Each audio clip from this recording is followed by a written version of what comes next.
өнер саласында, театр өнерінде әртіс сахнада өнер көрсетеді, халық залда отырып тамашалайды. Бұл идеалы солай. Ал енді соны қазір сәл өзгертіп көрейікші біз. Сіздер де әртіс болып өнер көрсетіп көріңіздер, ағайындар. Сіздер де қазір әртіс болып, менімен бірге өнер көрсетесіздер. Қазір сіз болып, біз болып, бір ертегі ойлап табамыз. Мен өзім жас болсам да, кішкентай кезімде ертегіні көп тыңдап өскен баламын. Қазір балалар ертегі тыңдамайды ғой. YouTube'ты бізден қаттап қарады ғой. Ертегі ойлап табайық, келешек ұрпаққа бір өнеге болсын, бәріміз қосылып ертегі ойлап табамыз. Мен бастайын, қайырмасына келген, ортасына келген кезде сіздерден подсказка сұрап отырамын, кейіпкерлерді сіздер қосып отырасыздар, Ал кеттік онда. Ертеде, ешкі жүні бөртеде, биік таудың үстінде кім өмір сүріпті? Шал. Айта берем. Кім? Шал. Бай. Жасын? Бай. Айдақар. Жалмауыз кемпір дейді, қойыңыз Бай. Бай. Арқар.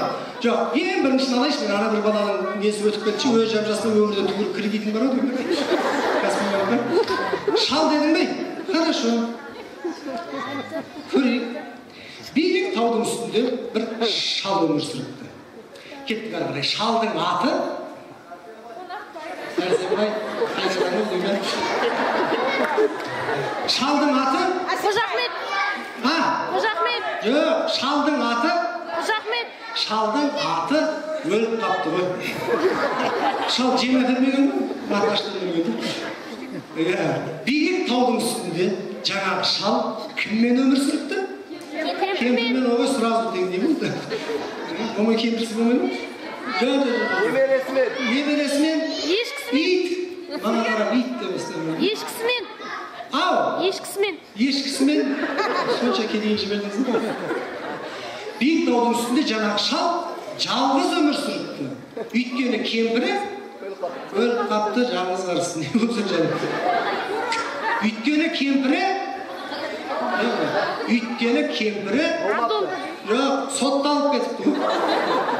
Ошын шал кредит алып, төлемей болғанда, бірақ шал ақылды болған кемпірдің атынан алып, кемпір задап кеткен. Бірақ шалдың ай десе аузы, күн десе көзі бар, айдай сұлу қызы болыпты. Шалдың бар арманы сол қызына білім берсем деп армандапты ғой. Тон-тон кітап әкеледі екен де, қызым оқыды, миын жейді екен. Бірақ бейшара қыз оқи алмапты. Оқиын десе, әріп бармайды, шүйеуде емес шығын. Свет жоқ. Свет жоқ дейді. Жаңағы кредиті бар бола ма? Светке төлемей өзің көрем. Көзі жоқ. Үйі жоқ. Көзі көрмейді дейсіз ба? Қатты айттыңыз ғой бірақ. Көзі көрмей ма? Жалқауды өзін айттыңыз. Көзі көрмейді. Көзі жоқ. Хорошо. Bir türlü емес пе? Қыз оқиын десе көзі көрмейді да. Бірақ шал оқыды, миын жей береді. Сонда шал да соқыр болды ғой. Сонымен байғұс қыз оқиын десе оқи алмайды, шал миын жей береді. Шыдай алмай кетіп шалдан қашқысы кетті. Бірақ қашаматты. Өйткені қашайын десе Есік жоқ. көзі көрмейді дейді. Таудың басында. Ал? Есік таппайды дейді. Қазір 21-ші ғасырда ма? Аяғы жоқ дейді. Аудан жағында. Не болды сонда? Жоқ, бейлі ау, бір кісінікі. Аяғы жоқты алып көрейікші, ал келе атып қой соған өзімізде. Жетісті көрейші.